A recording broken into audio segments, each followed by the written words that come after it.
اعوذ باللہ من الشیطان الرجیم بسم اللہ الرحمن الرحیم۔ محترم سامعین کرام، رمضان المبارک کا آج 17واں روزہ ہے اور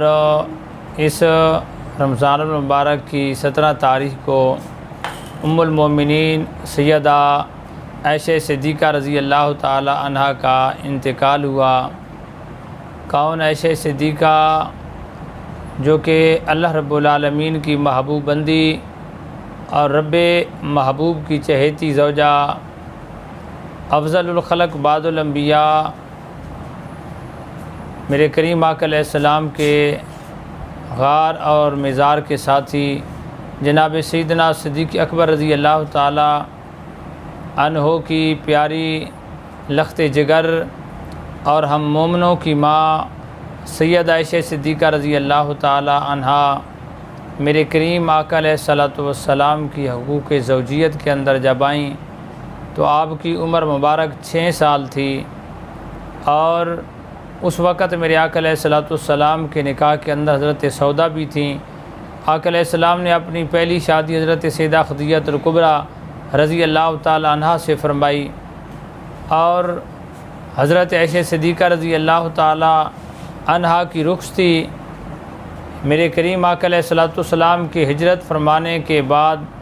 7 مہینے بعد شوال کے مہینے کے اندر ہوئی۔ حضرت عائشہ کا نکاح بھی شوال کے مہینے کے اندر ہوا، آپ کی رخصتی بھی شوال کے مہینے کے اندر، اور بوقت رخصتی آپ کی عمر 9 سال تھی۔ شوال کے مہینے کے اندر آپ کی رخصتی کیوں ہوئی اور آپ کا نکاح شوال کے مہینے کے اندر کیوں ہوا؟ اس کی ایک وجہ یہ ہے کہ عرب کی تاریخ کے اندر ایک مرتبہ ایک ایسی بیماری آئی، ایسی وبا آئی کہ جو کہ شوال کا مہینہ تھا، اور عرب کے لوگ اس مہینے کے اندر شادی بیاہ اور خوشی نہیں کرتے تھے اور اس مہینے کو منحوس قرار دیا کرتے تھے۔ تو اللہ کے نبی کی آمد کا مشن ایک یہ بھی تھا کہ اوہام باطلہ کا، ان یعنی چیزوں کا کلا کما کرنا تھا کہ جو عرب کے لوگوں نے اپنے اندر یہ چیزیں وضع کر رکھی تھیں۔ میرے پیارے کریم آقا علیہ السلام نے اس مہینے کے اندر نکاح اور رخصتی کی، اور یہ ثابت کیا کہ کوئی دن، کوئی رات اور کوئی مہینہ منحوس نہیں ہوتا۔ یہ دن اور راتیں میرے رب کی بنائی ہوئی ہیں۔ ہمارے معاشرے کے اندر بھی یہ چیز پائی جاتی ہے، کہتے ہیں فلاں دن مہینہ ہے، فلاں بندہ منحوس ہے، فلاں چیز منحوس ہے۔ ایسی بات نہیں ہے۔ آقا علیہ السلام کے نکاح کے اندر آنے سے پہلے حضرت جبیر سے آپ کا رشتہ طے ہو چکا تھا، لیکن انہوں نے اس بات کا انکار کر دیا کہ اگر عائشہ میرے گھر کے اندر آئی تو اسلام بھی میرے گھر کے اندر آ جائے گا، کیونکہ حضرت جبیر اس وقت کلمہ نہیں پڑھا تھا، اسلام کے سخت دشمن تھے، اور بعد کے اندر یہ اسلام کے دامن کے اندر آ گئے تھے۔ کون عائشہ؟ برادران گرامی، یہ وہ میرے کریم آقا علیہ السلام کی پیاری زوجہ ہیں جن کو اللہ رب العالمین نے علم و حکمت کا ایک وافر ذخیرہ عطا کیا تھا، اور تمام تر میرے آقا علیہ السلام کی ازواج میں سے، بلکہ تمام عورتوں میں سے اگر سب سے زیادہ علم اور حکمت اور دین کا جو علم عطا کیا اللہ رب العالمین نے، وہ حصہ حضرت عائشہ صدیقہ رضی اللہ تعالی عنہا کے حصے کے اندر آیا۔ آپ کے علم و فضل کا کمال دیکھ کر میرے آقا علیہ السلام نے فرمایا کہ اپنے دین کا علم جو ہے وہ عائشہ صدیقہ سے حاصل کرو۔ برادران گرامی، بڑے بڑے صحابہ نے آپ کے علم اور فضل، آپ کی دانائی کا اقرار کیا، اور جب بھی کوئی صحابہ سے مسئلہ نہ بن پڑتا تو عائشہ صدیقہ رضی اللہ تعالیٰ عنہ اس کو حل فرما دیا کرتی تھیں۔ علم طب کے اندر، فقہ کے اندر اللہ نے آپ کو ایک خاص ملکہ عطا فرمایا تھا، اور اللہ رب العالمین نے آپ کو اتنا حافظہ عطا فرمایا کہ عرب کے بڑے بڑے شعراء جو تھے ان کے بڑے بڑے قصیدے آپ کو زبانی یاد تھے، اور علم حدیث کے اندر آپ کو خاص مقام حاصل تھا۔ عورتوں کے مخصوص کا مسائل کا ایک بعض حصہ، بہت سارا حصہ حضرت ام عائشہ صدیقہ رضی اللہ تعالیٰ عنہ سے ہم تک ملا۔ میرے کریم آقا علیہ السلام کی 212 حدیث طیبہ کی آپ راویہ ہیں، اور حضرت عائشہ صدیقہ رضی اللہ تعالیٰ عنہ سے میرے کریم آقا علیہ الصلوۃ والسلام حد درجہ محبت اور پیار فرمایا کرتے تھے۔ میرے کریم آقا علیہ السلام نے ایک دن عائشہ سے فرمایا کہ عائشہ کہ نکاح سے پہلے مسلسل 3 راتوں تک اللہ کا فرشتہ جبریل میرے پاس آتا رہا، تم خواب کے اندر میرے پاس آتی رہیں، اور ریشم کے کپڑے کے اندر وہ لے کر تمہیں آتا رہا اور کہتا کہ محبوب اس کو کھولیے۔ جب میں کھولتا تو تیری شکل نظر آتی تھی، اور میں نے یہ سمجھ لیا کہ جان لیا کہ تیری ساتھ جو ہے میرا اللہ نے چاہا تو شادی یعنی نکاح ہو جائے گا۔ برادران گرامی، میرے کریم آقا علیہ الصلوۃ والسلام کی بڑی چہیتی زوجہ تھیں۔ اللہ کے نبی بہت ان سے محبت اور پیار فرمایا کرتے تھے۔ آقا علیہ الصلوۃ والسلام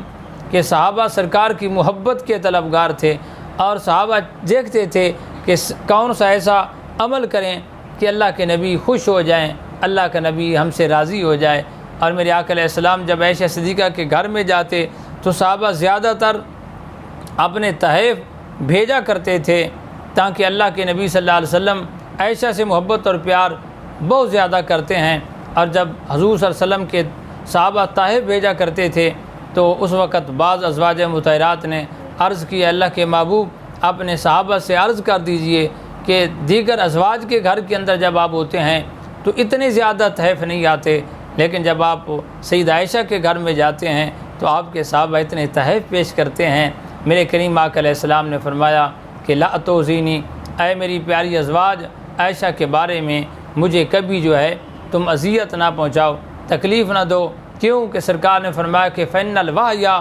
کہ بے شک وہی جو ہے اللہ کا قرآن جو ہے، اللہ کے نبی نے فرمایا کہ جب عائشہ کے بستر کے علاوہ کسی میری ایسی زوجہ نہیں ہے کہ جس کے میں بستر پر ہوں اور اللہ کا قرآن نازل ہو، وید میری زوجہ عائشہ ہیں، میں ان کے بستر پر ہوتا ہوں تو جبریل اللہ کا قرآن لے کر آ جاتا ہے۔ برادران گرامی، میرے کریم آقا علیہ الصلوۃ والسلام کی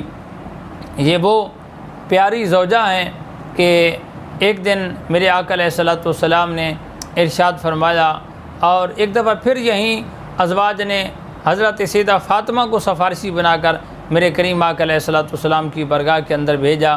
حضرت سیدہ عائشہ سیدہ فاطمہ نے جب عرض کی تو میرے کریم آقا علیہ الصلوۃ والسلام نے ارشاد فرمایا کہ عائشہ، کیا تو اس سے محبت نہیں کرتی کہ جس سے تیرا باپ محبت کرتا ہے، جس سے میں محبت کرتا ہوں،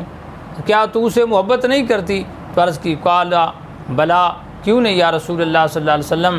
میں ضرور محبت کرتی ہوں۔ سرکار نے فرمایا پس عائشہ، پس اے میری بیٹی فاطمہ، تم بھی عائشہ سے محبت کیا کرو، عائشہ سے پیار کرو، کیونکہ میں عائشہ سے حد درجہ محبت اور پیار کرتا ہوں۔ ایک دن میرے کریم آقا علیہ السلام نے ارشاد فرمایا کہ عائشہ، ھذا جبریل، یہ جبریل آیا ہوا ہے، اور کس لیے آیا ہے؟ یقرئ کس سلامہ، کہ یہ تمہیں سلام کہتا ہے۔ دیکھیں کہ جس کو سلامتی پیش کرنے کے لیے اللہ کا فرشتہ بھی جبریل بھی سلام پیش کر رہا ہے، اس کی عزت، اس کی عظمت اور اس کی شان کی بلندی کا کیا کہنا۔ جواباً حضرت اماں عائشہ صدیقہ نے فرمایا وعلیہ الصلاۃ والسلام ورحمۃ اللہ، میرا بھی ان کو جو ہے سلام ہو۔ اور اس لیے عائشہ نے کہا تھا کہ اللہ کے نبی صلی اللہ علیہ وسلم جو دیکھتے ہیں وہ یرا ما لا ارا، رب کا نبی جو دیکھتا ہے وہ میں ہی نہیں دیکھ سکتی۔ محترم سامعین کرام، عائشہ صدیقہ رضی اللہ تعالی عنہا میرے کریم آقا علیہ السلام کے حقوق زوجیت کے اندر رہیں۔ 18 سال میرے کریم آقا علیہ السلام کے ساتھ آپ کا یہ زندگی کا خوبصورت حسین سفر جاری رہا۔ میرے کریم آقا علیہ السلام کا پھر انتقال ہو گیا، اللہ کے نبی صلی اللہ علیہ وسلم کا وصال با کمال ہو گیا۔ اللہ کے نبی دار فنا کو چھوڑ کے دار بقا کی طرف چلے گئے، اور عائشہ صدیقہ کہ آخری جب میرے آقا علیہ السلام کے ایام آئے مرض الموت کے اندر، یعنی جب سرکار کو بیماری تھی اور مرض کے ایام تھے، تو میرے کریم آقا علیہ السلام کیونکہ باریاں تھیں، ایک رات ایک زوجہ کے پاس، ایک رات دوسری زوجہ کے پاس، تو میرے آقا علیہ السلام بار بار پوچھتے آج میں کس زوجہ کے پاس رہنا ہے، کل میری کس زوجہ کے پاس باری ہے۔ تو ازواج مطہرات نے سمجھ لیا کہ رب کا نبی چاہتا ہے کہ یہ بیماری کے جو ایام ہیں عائشہ کے گھر کے اندر میں بسر ہوں، تو تمام ازواج نے میرے کریم آقا علیہ الصلوۃ والسلام کی بارگاہ کے اندر اجازت دی کہ اللہ کے نبی اگر آپ عائشہ کے گھر کے اندر رہنا پسند کرتے ہیں تو ہم آپ سے ناراض نہیں ہیں، ہم اپنی باری کا حصہ آپ کو دیتے ہیں کہ آپ عائشہ کے گھر کے اندر رہیں۔ تو اس طرح میرے کریم آقا علیہ السلام بڑے خوش ہوئے، اور آقا علیہ الصلوۃ والسلام نے اپنی زندگی کے آخری ایام حضرت ام المومنین عائشہ صدیقہ رضی اللہ تعالی عنہا کے حجرے کے اندر بسر کیے۔ اور میرے کریم آقا علیہ الصلوۃ والسلام کا جب وصال با کمال ہوا حضرت سیدہ عائشہ کے حجرے کے اندر، اور یہ وہ عائشہ صدیقہ کا ہی حجرہ ہے کہ جس کے اندر اللہ کے محبوب صلی اللہ علیہ وسلم کا میزار ہے، اللہ کے نبی صلی اللہ علیہ وسلم کا روضہ وہاں حجرے کے اندر ہی بنا ہوا ہے، سرکار کی قبر انور اسی جگہ پہ ہے، اور میرے آقا علیہ السلام کا وصال بھی اسی جگہ پہ ہوا۔ یہ وہ حجرہ ہے جہاں پہ اللہ کے فرشتے آج بھی 70,000 صبح اور 70,000 شام کو اس حجرے پہ آ کے میرے آقا علیہ السلام کو درود و سلام کے گجرے اور نذرانے پیش کرتا ہے۔ بڑے بڑے علماء، اولیاء، صلحاء اور بزرگان دین آج بھی محبت والے وہاں پہ جاتے ہیں اور اس حجرے کے سامنے کھڑے ہو کر میرے آقا علیہ السلام کی بارگاہ کے اندر درود و سلام کا نذرانہ پیش کرتے ہیں۔ دعا ہے کہ رب کائنات ہماری ماں اور بہنوں کو حضرت سیدہ ام المومنین عائشہ صدیقہ رضی اللہ تعالیٰ عنہ کے نقش قدم پہ چلنے کی توفیق عطا فرمائے۔ آمین ثم آمین، وما علینا الا البلاغ المبین۔